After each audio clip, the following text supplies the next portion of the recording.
Bonjour à tous. Phénomène présent dans presque tous les pays, le mariage des enfants fait des victimes dans le monde. Avant l'âge de 18 ans, plus de 650 millions de femmes et de filles en vie aujourd'hui ont été mariées très tôt. Le Togo n'est pas épargné par ces chiffres. Pourquoi la lutte contre le phénomène n'est pas efficace? Nous abordons le sujet dans votre émission Et nous. Je suis Djiboli Edvija Pedo. Notre invité, Ghislain Aledi, secrétaire exécutif du Forum des organisations de défense des droits de l'enfant au Togo FODET. Ghislain Aledi, bonjour. Bonjour Edwige. Alors, comment expliquer les chiffres alarmants concernant les mariages précoces malgré les différentes actions? Ok, merci pour l'opportunité que vous nous offrez encore une fois de pouvoir parler du mariage des enfants. Oui, comment expliquer le chiffre? Vous avez à l'entame dit cela en disant qu'effectivement, il y a des millions de femmes et de filles qui ont été mariées.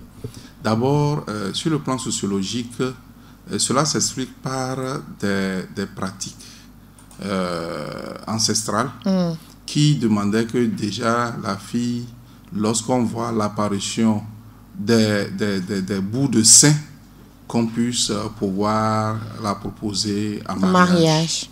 Et d'aucuns, au niveau de la société, expliquent le fait que lorsque on laisse la fille pouvoir continuer par faire développer ses caractères sexuels secondaires liés à la puberté, il y a un risque qu'elle puisse s'adonner aux hommes et que finalement ça va rentrer dans une prostitution clandestine.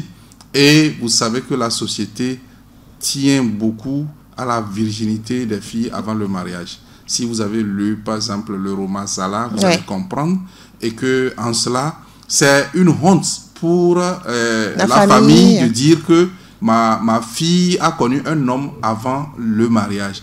Et donc tout le monde tenait pour que sa fille, qu'on dise que oui, ma fille, elle est digne, voilà, elle est respectable. Digne, la famille a fait ci, a fait ça.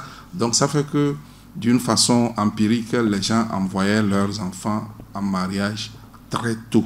Et je vous dis qu'il y a dans certaines communautés, déjà même à 6 ans, déjà même à 8 ans, au maximum, la fille est envoyée. Et actuellement, il y a une vidéo virale qui circule actuellement par rapport au Pakistan, où un vieux a témoigné qu'il en avait 6, il a obligé de vendre sa fille à un vieux d'une soixantaine d'années pour survivre et pouvoir s'occuper des autres. Et effectivement, la fille a témoigné que effectivement ses parents n'ont pas les moyens et qu'elle doit être vendue Et là, il ne parle pas de mariage précoce, mais elle doit être vendue à un vieux pour pouvoir prendre soin de sa famille. Donc vous voyez, comme vous l'avez si bien dit, c'est dans le monde et les contextes sont différents. Mais empiriquement, c'est le fait de pouvoir garder l'honneur de la famille qui explique le fait que les filles et les femmes vont très tôt à mariage. Malgré l'évolution et la modernisation, les choses ne changent pas. Oui, comment les choses cela ne changent pas. Aujourd'hui, la modernisation n'est rien d'autre que le droit positif qui est venu interdire le mariage des enfants. Et quand vous prenez le code de l'enfant au Togo, l'article 267 dit, et je cite, le mariage des enfants est interdit, l'âge de nuptialité est fixé à 18 ans révolus. Donc, le législateur togolais de 2007 reconnaissait que pour aller en mariage, il faudrait que l'enfant puisse fêter ses 18e anniversaire. Mais malgré cette législation, malgré cet article, les mariages des enfants sont légion dans notre pays. On en fait tout le temps. Et le hic, c'est que effectivement, dans le droit positif par rapport à l'article 267, il est interdit de faire le mariage. Or, pour contracter mariage, les deux époux, les deux prétendants doivent amener leur acte de naissance pour qu'on constate effectivement qu'ils ont 18 ans révolus. Mais malheureusement, les mariages qui sont contractés aujourd'hui sont des mariages traditionnels qui ne sont pas des mariages qui sont légalement reconnus. Et donc, voilà un peu la situation. Mais ce qui est constant, c'est qu'il y a beaucoup de mariages des enfants dans notre cité. Alors, quelle est la position du Togo sur ce phénomène?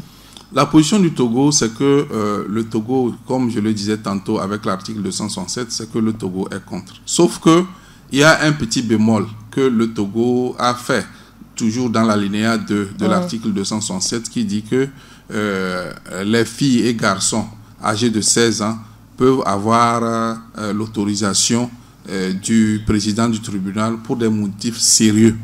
Et je dis déjà que le comité des droits de l'enfant a demandé à ce que l'alinéa 2 de cet article 267 soit supprimé et que le Togo soit clair si il est d'accord ou contre le mariage des enfants. Et en cela, je crois que le code de l'enfant est en révision et la société civile, malgré que les juristes disent qu'il faudrait une jurisprudence parce que si on supprime l'alinéa 2 de cet article, qu'il y aura problème parce que, par exemple, un motif sérieux qu'ils ont donné, vous voyez, ils disent par exemple que vous êtes là, vous entretenez des relations avec une fille de 16 ans. D'abord, ce qui est condamné par la loi, mais il se fait que la fille là tombe enceinte et que vous êtes nommé ambassadeur. Et du fait qu'elle a 16 ans mineure, c'est-à-dire on ne peut pas lui faire un passeport et autoriser que cette fille vous suive dans le pays où vous êtes nommé ambassadeur. Est-ce que ce n'est pas donner l'occasion aux gens de sortir avec les enfants? C'est-à-dire que c'est effectivement une situation ambivalente parce que effectivement, est-ce que c'est à cause de ça? C'est ce qu'on a dit. Et que la fille, lorsqu'elle est enceinte, il fallait donner l'opportunité. Et que d'autres adultes enceintes, par exemple, excusez-moi, vous êtes enseignant à Saint-Cassé, à Diarpanga, vous entretenez des relations avec une fille et jusqu'à elle tombe enceinte, vous demandez que vous soyez affecté. Et quand vous êtes affecté, vous partez, vous laissez la mineure qui a 16 ans qui est là et l'enfant qui est issu de votre relation dans le village, vous disparaissez sans nouvelles. Et que la fille, c'est-à-dire les deux enfants, deviennent maintenant à la charge de leurs parents. Et ça, les juristes pensent que c'est ce qu'ils appellent motif sérieux qui peut demander à ce que on contracte mariage pour que... Mais là aussi, la question qu'on se pose, si effectivement des situations comme ça se sont posées et la loi dit normalement que c'est dans l'harcèlement sexuel ou dans le viol. Peut-être que c'est dans le viol que la fille a été enceintée. Est-ce qu'on peut mettre la victime et le bourreau ensemble pour question de motif sérieux? Parce que le constat, c'est que on voit que la fille est enceinte. Mais comment elle a été enceintée? Est-ce que c'est par force, par viol? D'ailleurs, même en matière de droits de l'enfant, il n'y a pas consentement lorsqu'on a moins de 18 ans. Donc, on ne peut pas dire que la fille a consenti, couché avec un homme plus âgé. Donc, là, on se met dans la position de la fille est une victime et que l'homme le plus âgé est un bourreau pour la fille. Et maintenant, comment peut-on mettre ensemble et contractualiser légalement un mariage entre ce bourreau et la victime? Ça, c'est des questionnements que, effectivement, les juristes doivent se poser pour essayer de supprimer la question, l'alinéa de l'article 267 du Code de l'enfant. À ce niveau, donc, est-ce qu'on peut dire que les textes ou les lois ne sont pas rigoureux ou efficaces? Les lois ne sont pas rigoureuses ou efficaces. Je dis non. Je dis non parce que c'est vrai que c'est le cas échéant, l'alinéa 2 de l'article 267. Mais le principe qui est posé, c'est que le mariage des enfants est interdit. Et l'âge de nuptialité est fixé à 18 ans révolus. Et donc, maintenant, l'exception, c'est ça qu'on a donné pour des motifs sérieux. On peut, pour des garçons et filles de 16 ans, on peut leur donner autorisation. Et c'est le juge, le président du tribunal qui le fait pour qu'ils puissent contracter mariage. Mais d'ailleurs, même aujourd'hui, je me demande si effectivement l'alinéa 2 là est utilisé. Parce que généralement, ce qu'on constate, c'est le mariage des enfants. Et le mariage de ces enfants, ça se fait dans les communautés. Et ce mariage n'est même pas le mariage qui est reconnu au niveau de l'État togolais. D'accord. Ce n'est pas un mariage devant l'officier, comment dirais-je, un conseiller municipal. Non. Parce que, comme je disais tantôt, il fallait les naissances. Mais tous les mariages qui sont, moi je les appelle des unions, qui sont contractés au niveau de la famille ou bien de l'église, le maire ou bien ses adjoints ne sont pas impliqués là-dedans. Mais le mariage est consommé parce que cette fille, si mineure qu'elle est, elle commence par coucher avec son soi-disant mari, elle fait des enfants et avec toutes les conséquences, les fistules, tout ce qu'on connaît comme conséquences, parfois même la stérilité. Et maintenant, c'est cette victime encore qui est encore réaccusée parce que voilà, elle ne fait pas d'enfants, il y a ceci, il y a cela, mais on ne sait pas que le fondement, l'origine de ces conséquences, c'est le fait qu'on l'a mariée précocement. Au-delà de la faiblesse de l'alinéa 2 de l'article 267 concernant ce mariage des enfants, et quelles sont les failles à revoir dans la lutte contre le phénomène au Togo? Ok, merci. Et je crois que les failles à revoir, c'est d'abord sensibiliser davantage. Et c'est l'occasion de vous dire merci pour cette opportunité que vous nous offrez. C'est de parler davantage des mariages des enfants, de l'interdiction, parce qu'il y a un bon nombre de la population qui ne sait pas que c'est interdit, et aussi des conséquences liées au mariage des enfants. Ouais. Et puis après la sensibilisation, il faudrait aussi réprimer. C'est-à-dire qu'il faudrait que même dans les communautés, même si ce n'est pas le mariage qui est reconnu, lorsqu'on voit qu'il y a on a contractualisé un mariage au niveau familial, un mariage coutumier ou religieux avec une mineure, que vraiment les juges sanctionnent sévèrement les auteurs et les complices, parce que au-delà de l'article 267 qui parle du mariage des enfants, les articles 268 et 269 parlent des sanctions qui concernent ceux qui donnent les enfants à mariage, y compris leurs parents. C'est sanctionné. Il faudrait qu'on applique ces articles, afin qu'il y ait une jurisprudence dans les communautés pour dire ah oui, Fousseni et Bawa ont contracté un mariage et voilà, à cause de ça, ils ont 5 ans d'emprisonnement. La communauté, même lorsqu'ils constatent qu'il y a quelque chose comme ça, diront attention, est-ce que le cas de Fousseni et Bawa nous ont pas servi de leçon et vous voulez faire cela? Et je crois que c'est comme ça que on peut aider à ce que la communauté même soit gardienne de l'application de la loi. Sinon, je crois que lorsque on reste là, on ne fait rien et que les gens continuent pas à marier les enfants, on peut tout faire. Ce phénomène va aller grandissant. Il faut quand même travailler avec les communautés, leur expliquer le bien fondé de cette interdiction et les mettre à contribution pour que eux-mêmes ils puissent faire le suivi de l'application de cette loi. Vous l'avez relevé au niveau des communautés, il y a de l'ignorance par rapport aux lois et tout. Quel est le travail qui doit se faire à ce niveau? Oui, le travail qui se fait aujourd'hui à ce niveau, c'est de faire le plaidoyer et de faire la sensibilisation. D'ailleurs, je profite pour dire qu'aujourd'hui, FODET, suite au financement de FCIL, des fonds canadiens, puis les initiatives locales, a bénéficié d'un fonds qui est en train de travailler au niveau de toutes les régions. Et la stratégie est de faire le plaidoyer au niveau du préfet, au niveau des différents maires, des différentes localités, au niveau des leaders religieux et communautaires, pour qu'on puisse avoir des circulaires et que ces circulaires soient expliquées en langue dans des différentes communautés, les radios communautaires, pour dire qu'il y a au niveau du Togo une loi qui interdit le mariage et que on laisse que toute la population s'engage pour être garant du suivi de l'application de cette loi. Parce que vous savez que c'est dans les confins du pays que des choses comme ça se passent au vu et au su de certaines autorités locales ou même à l'insu de ces autorités. Maintenant, si on met toutes ces autorités locales ensemble, j'ai bien dit le préfet, les maires des différentes communes, les imams, les pasteurs, les prêtres traditionnels, tout le monde se met ensemble et ils trouvent le bien fondé de laisser les enfants grandir avant de pouvoir se marier, et on fait une circulaire sur laquelle tout le monde est d'accord, s'est engagé à dire qu'effectivement on veut respecter l'article 267. Je crois qu'on va apporter une contribution efficace au mariage des enfants qui se font dans les communautés au niveau déconcentré du pays. Par rapport à ce projet dont vous parlez, est-ce que c'est toutes les mairies et préfectures qui seront prises en compte?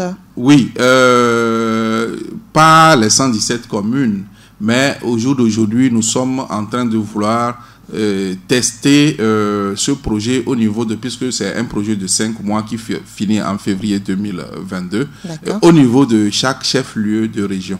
Donc, Tchévier, Kara, Sokodé, d'Apaon à Tapamé. C'est là qu'on veut. Mais nous voulons capitaliser.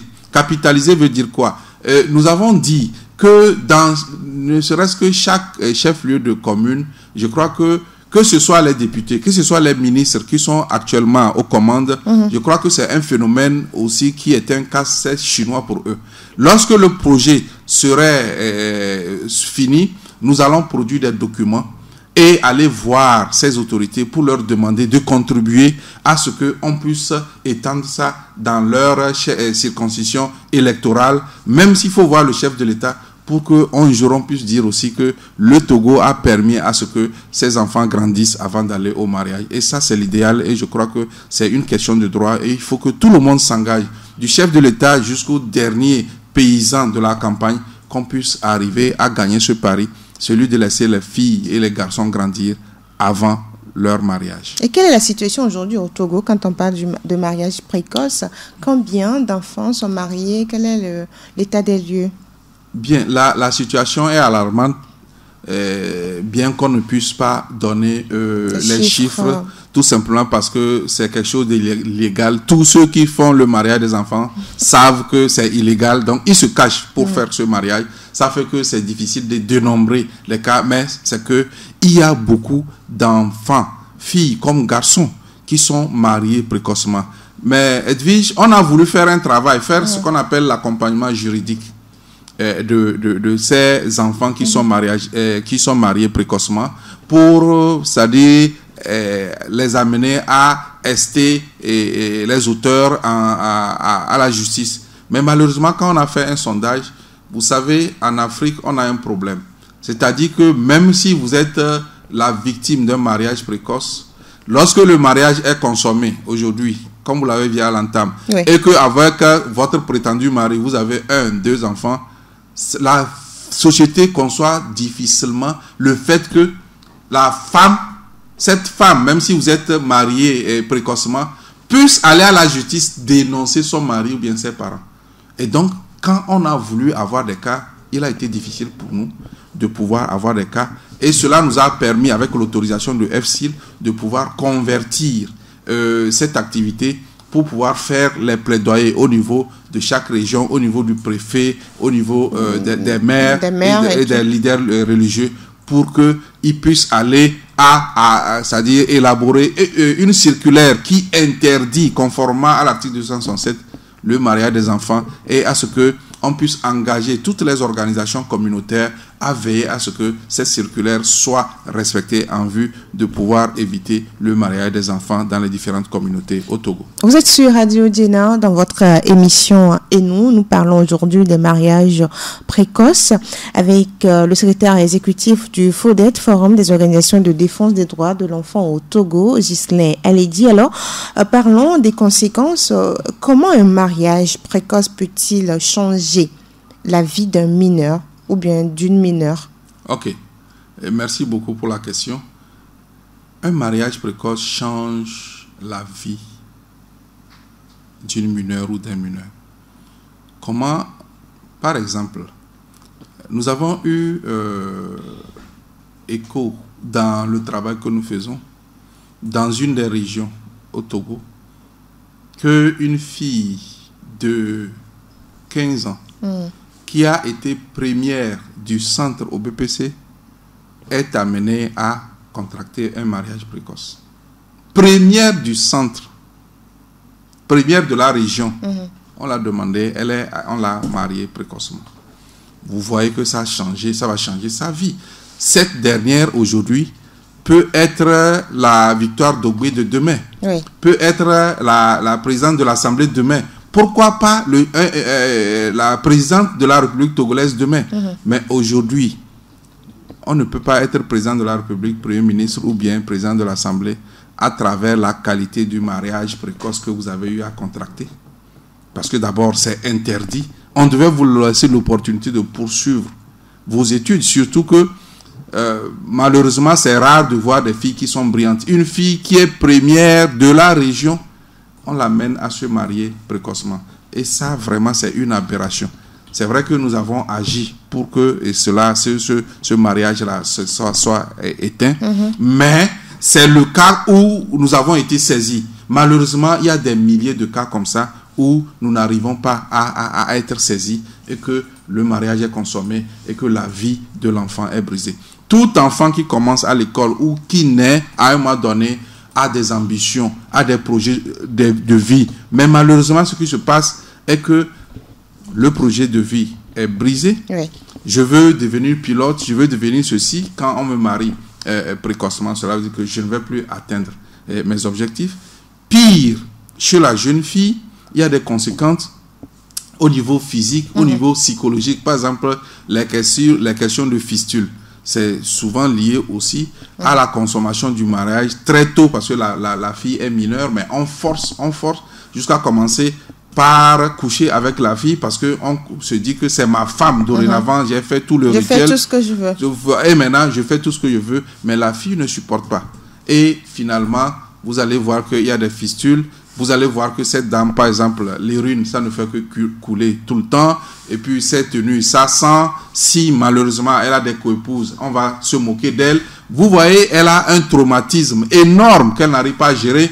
Et en plus, vous savez, le drame au Togo, précisément, et dans certains confins de l'Afrique, c'est qu'on ne parle pas sexe dans la famille. On n'a pas une éducation sexuelle. Et cela ajouté, la fille ne sait pas à qui se confier. Elle vit le martyre parce que vraiment, quand on dit le mariage, tout le monde aspire, surtout les femmes aspirent à se marier. Mais déjà, elle se dit, mais c'est ça le mariage et les gens veulent toujours se marier. Elle va se poser des questions, mais c'est des questions sans réponse parce qu'elle n'a pas d'interlocuteur pour pouvoir lui expliquer le pourquoi les choses se passent comme ça. Elle n'a personne pour pouvoir se plaindre parce qu'il y a aussi cette tradition qui dit non, pour honorer même ta famille, tu as contracté un mariage, il faudrait rester. Souvent, les filles vont même voir leur maman pour leur dire, maman, mon mariage, je ne comprends pas, voilà ce qui se passe, ce qui se passe. Ce qu'on dit, elle va dire que nous tous, on est passé par là. Moi aussi, quand j'étais marié, c'est comme ça. Ah, Doji, il faut supporter. Un jour, ça va aller. Et rien n'ira jusqu'à sa mort. Et ça, c'est déplorable. Il y a beaucoup de problèmes. Et il faudrait qu'on fasse tout pour éviter le mariage des enfants. Et surtout, le fait qu'aujourd'hui, nous parlons, le chef de l'État, grâce au fait qu'il a supprimé les frais scolaires au niveau du public, que ce soit au lycée, au collège, normal, il doit y avoir un engouement. Mais aujourd'hui, on constate qu'il y a l'abandon scolaire des jeunes filles. Et une des raisons pour lesquelles les filles abandonnent, c'est le mariage précoce, c'est les grossesses précoces.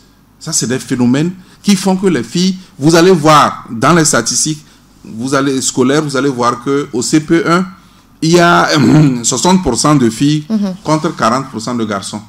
Mais jusqu'en terminale, vous allez voir que sur les 60%, peut-être il va rester 4%. Oui. Mais peut-être les garçons, 40%, il y aura encore 30% qui y sont. Et c'est déplorable qu'au démarrage, on a un pourcentage élevé et qu'à la fin, on a une portion congrue. Et là, tout l'environnement qui empêche la fille de pouvoir se développer au même lieu, au même moment que le garçon, c'est tout ce qu'on est en train d'évoquer, les questions de mariage précoce, les questions d'harcèlement sexuel, les questions de grossesse précoce, qui aujourd'hui sont devenues la mode. Parce que dans une des régions du Togo, les filles qui y sont... Elles se font la concurrence.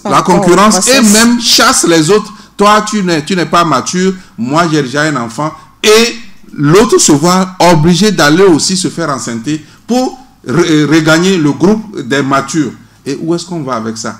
Nous, ce que nous savons, quand nous on était élèves, c'est que c'est la concurrence. On veut être, celui-là est premier, je vais être premier comme l'autre. Mais malheureusement, aujourd'hui, c'est pas ça. C'est par rapport à la façon dont on contracte les grossesses précoces et à la façon dont on a des enfants. Et plus elles sont là, le phénomène va grandissant. Mariage précoce, oui. Là où le mari est encore plus éveillé, il y a mariage précoce, mais on laisse la fille venir à l'école. Même si elle vient à l'école, elle vient avec son enfant. Et l'enfant dérange aussi le déroulement des cours et dérange aussi la maman. Tout le temps, il faut sortir, faire allaiter l'enfant. Il faut faire... Donc, vraiment, c'est des problèmes que les filles...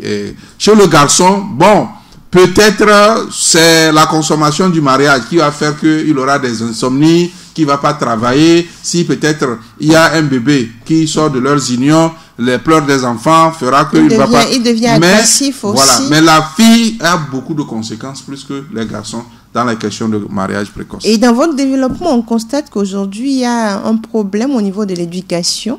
Est-ce qu'il ne faudrait pas vraiment faire une action envers les parents parce que eux également, ils ont besoin de se faire former? Oui. Edwige, vous avez vraiment touché du doigt le problème.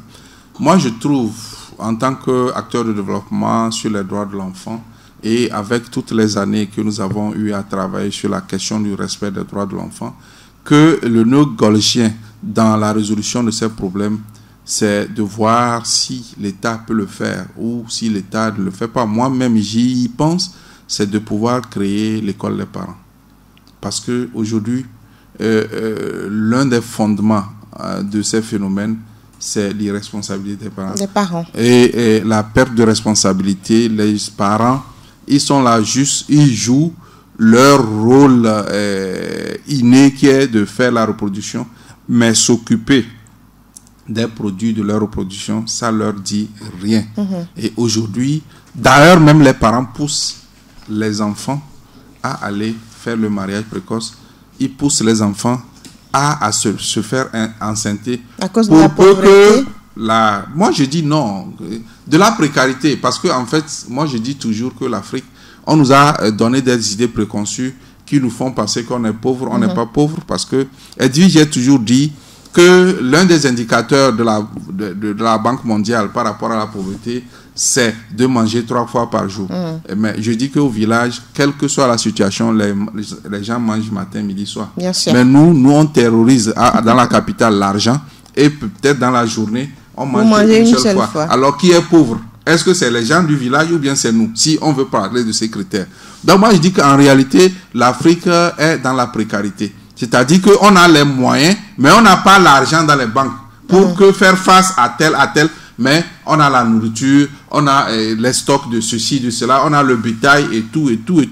Mais on ne vend pas tout pour stocker ça dans la banque. Parfois même, quand on a l'argent, il faut aller sous un arbre pour cacher. Et si quelqu'un, un indiscret là, il vous a vu, il va aller déterrer votre argent et vous revenez à zéro. Donc c'est des situations comme ça que la communauté vit. Sinon, en réalité, moi je trouve que il faudrait nécessairement qu'on discute, qu'on travaille, qu'on ait un programme d'éducation des parents qui puisse permettre que les parents se départissent. Tu sais, Edwige, oui. Comment pouvez-vous comprendre qu'un parent dise à sa fille, tu es où? On dit, Awa, tu es où? Je suis dans la chambre. Tu es couché, on mange quoi demain?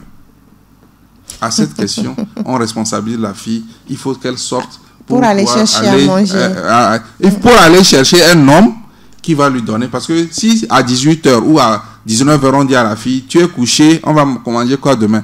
Quel travail de nuit on peut faire pour avoir l'argent pour nourrir la famille? Un monsieur qui est sur une moto et son ami le voit, il dit, mais mon frère, tu as acheté une nouvelle moto, il dit, je suis assis sur le clitoris de ma fille. Est-ce que ça, c'est des termes qui sont corrects, même qui sont socialement corrects? Je dis non. Même si c'est ça, au moins un peu de pudeur.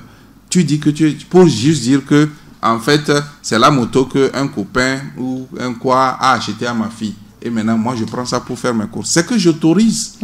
Une fille qui n'est pas encore mariée, mais on autorise à ce que l'homme vienne à la maison, que l'homme dorme à la maison, juste pour peu, parce qu'on va acheter une bière à papa et à maman. À la fin, on leur glisse un 5 000 comme ça. Finalement, c'est comme on n'a plus de principe, on n'a plus de valeur, on laisse tout aller.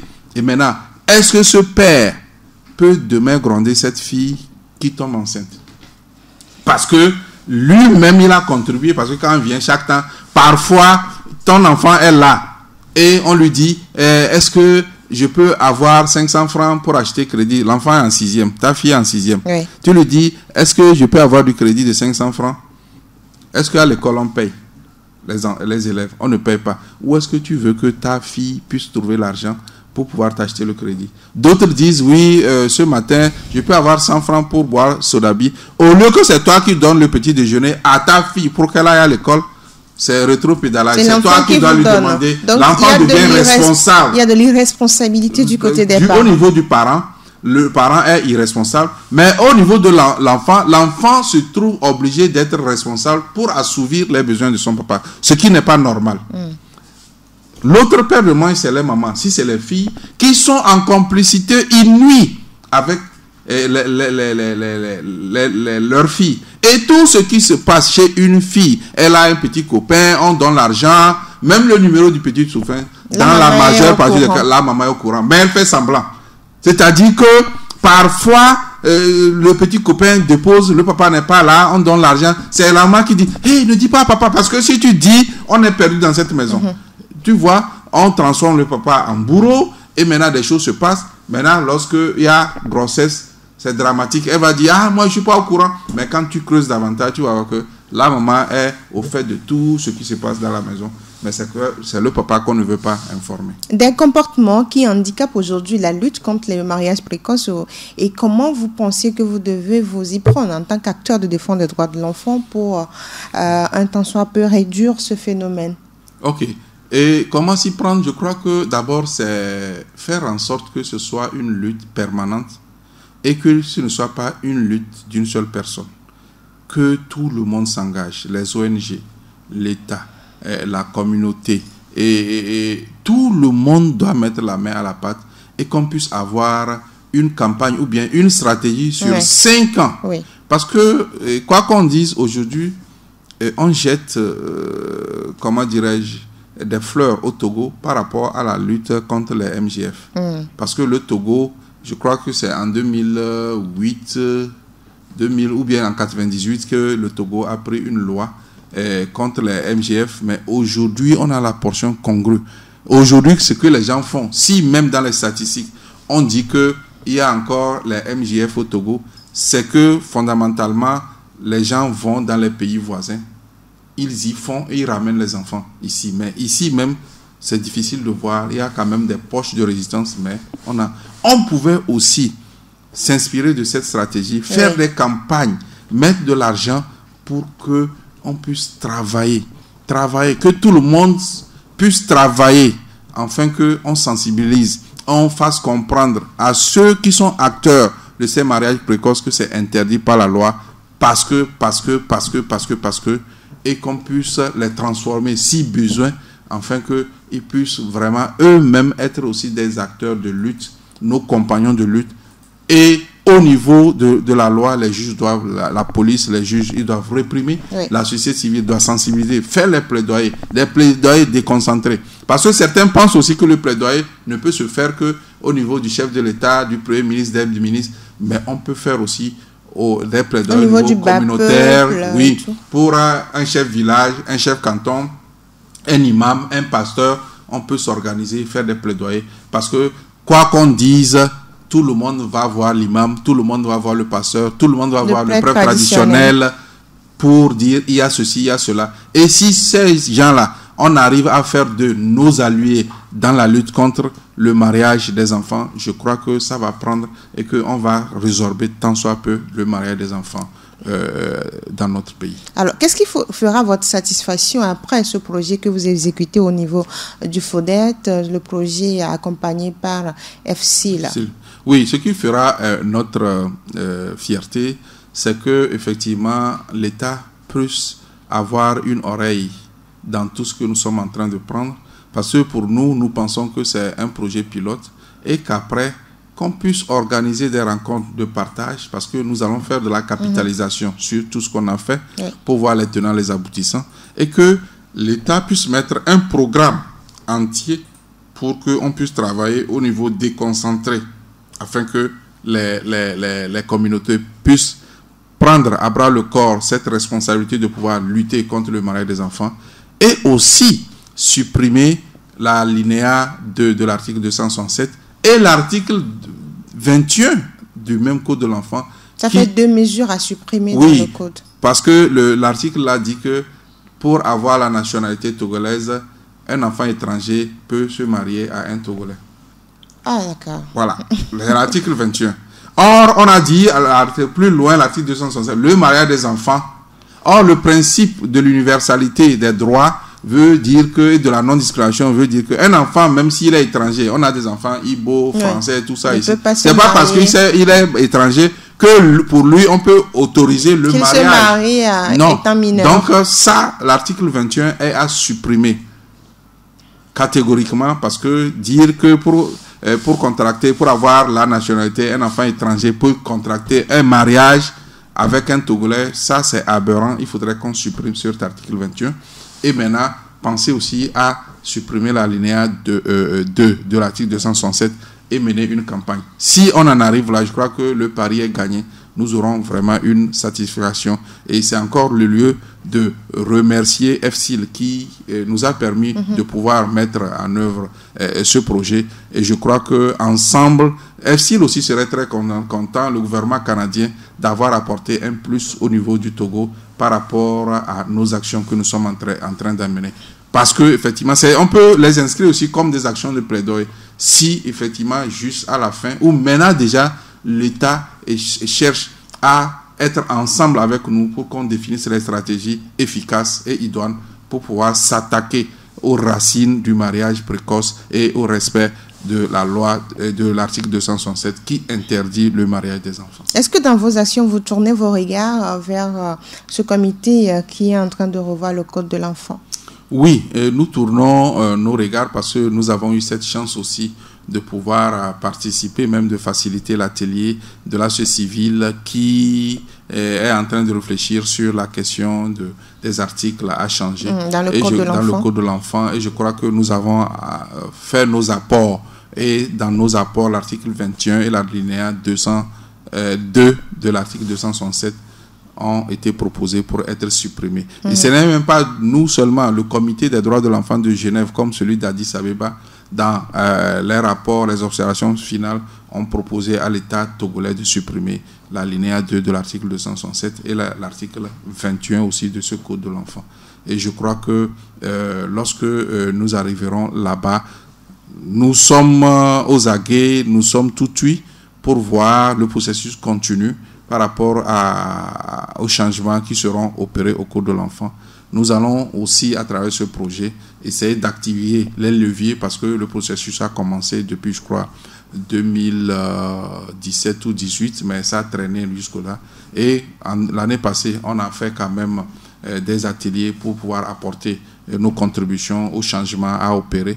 Je crois que nous, dans le plaidoyer que nous faisons, nous sommes en train de faire avec le FCIL, nous allons aussi réveiller, activer les leviers pour que le processus continue.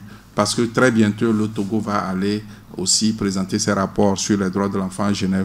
Et ce sera aberrant que cette question revienne si on ne cherche pas à régler ça le ici problème. Et maintenant. Alors, l'autre problème, c'est également les réseaux sociaux parce qu'aujourd'hui, les enfants, les jeunes filles sont exposés au numérique. Quels sont les plaidoyers à faire à ce niveau? Parce que même les parents n'observent plus tellement leurs enfants et à un moment donné, on se rend compte que l'enfant est déjà en relation très tôt. Oui. Là aussi, c'est une autre paire de manches et je vous rejoins par rapport à votre idée. Il faut aller à l'école des parents. Parce que le numérique, oui, c'est quelque chose de très bien, où tout le monde utilise, mais ce qui est caché derrière, il y a beaucoup de conséquences. Mais il y a un laisser-aller parce que, bon, pour peu où les enfants sont devenus exigeants, il faut avoir un smartphone, mais parfois même, les enfants ont des smartphones et qu'ils cherchent ils les utilisent à l'insu des parents. C'est-à-dire que tu dis à ton enfant, bonne nuit, mais l'enfant, juste après qu'il a bloqué, il est éveillé jusqu'à 1h, 2h du matin. Et qu'est-ce qu'il fait? Il a un interlocuteur au bout de son smartphone et ils font des trucs, des photos nues, des trucs. Et ils ne savent même pas que tout ce qui se fait là, c'est fiché quelque part et qu'à un moment donné, on peut faire sortir.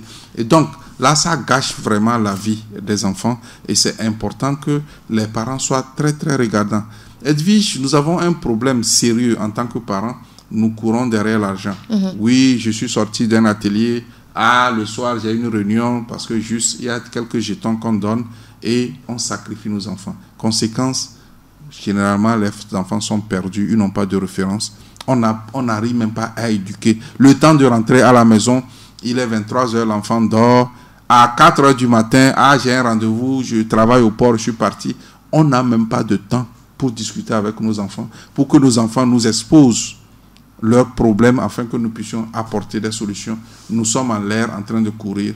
Conséquence, quel que soit l'argent que nous avons engrangé, quel que soit l'argent que nous allons gagner, retenons qu'un jour, quand on sera enterré, un seul rond ne nous accompagnera.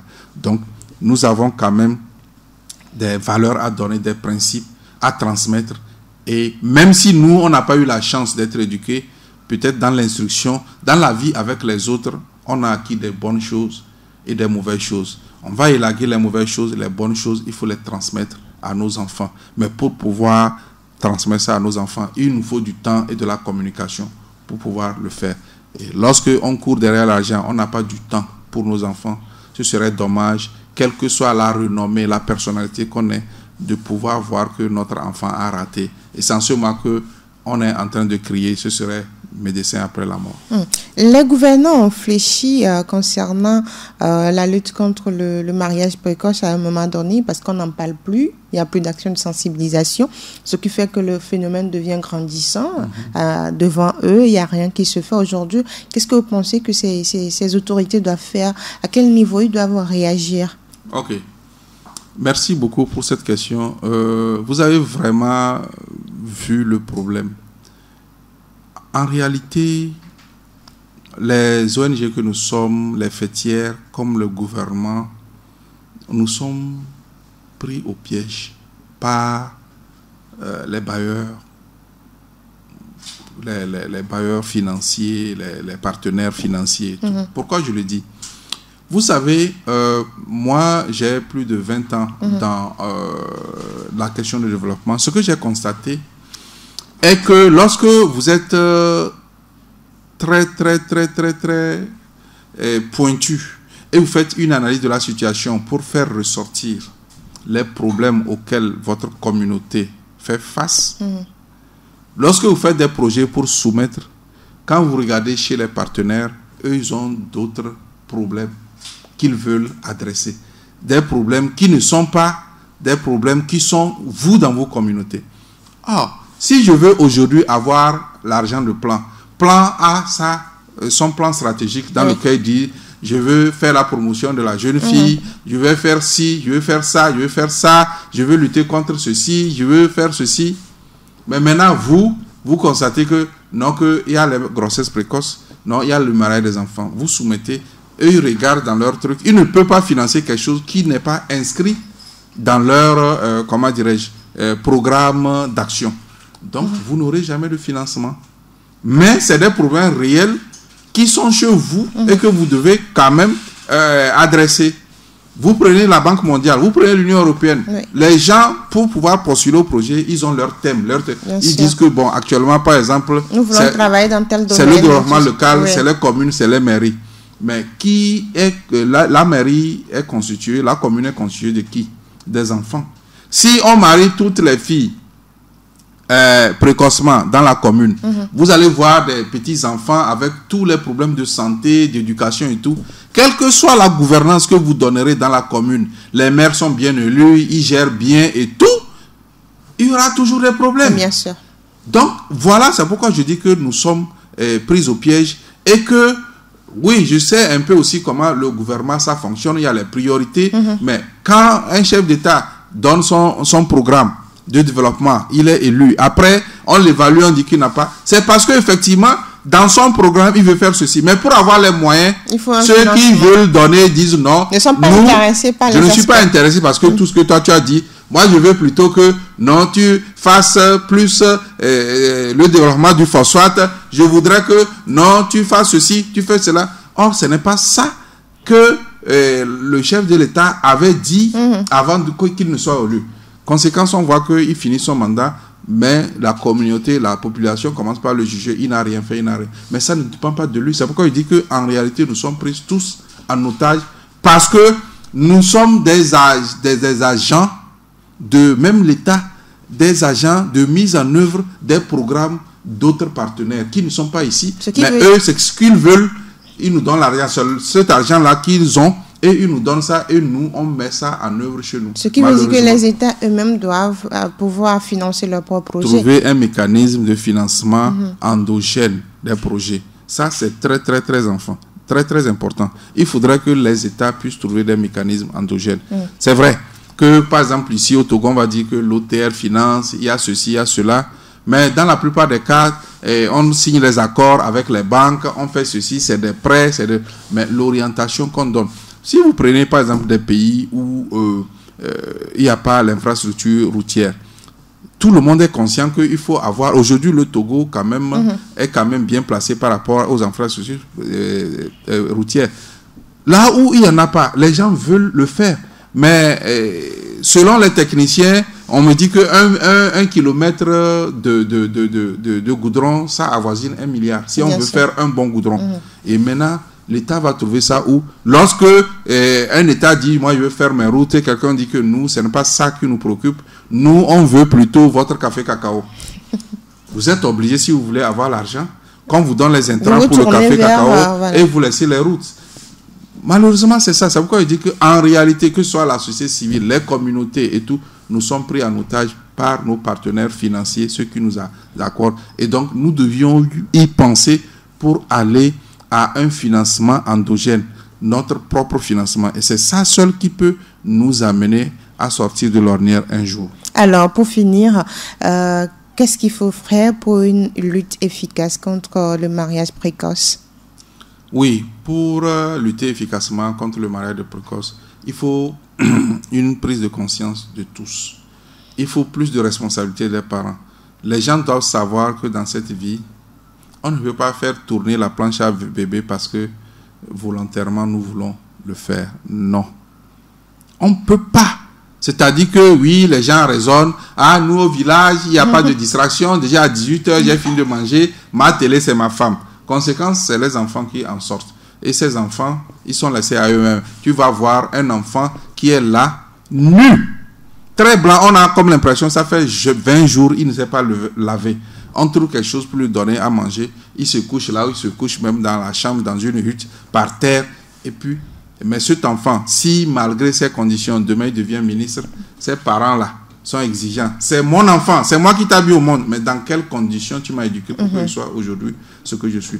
Donc, les meilleures conditions, c'est vraiment de prendre conscience, de faire les enfants quand on peut, pas quand on veut, de s'occuper de nos enfants, parce que l'enfant n'est comme une plante. Oui. Une plante, quand tu la mets sous terre et tu arroses, tu auras les résultats, tu peux avoir les fruits. Mais si tu n'arroses pas, au-delà de la sécheresse qui peut venir décimer cette plante, les bêtes aussi peuvent brouter. Et en image à brouter, les bêtes vont brouter, c'est les mariages précoces, c'est les grossesses précoces et tout ça là. Ça brise la vie des enfants et les enfants ne redeviennent pas ce qu'on est. Et on a tendance à dire que oui, c'est les enfants des riches qui deviennent riches et les enfants de pauvres restent pauvres. Non, cette assertion est fausse.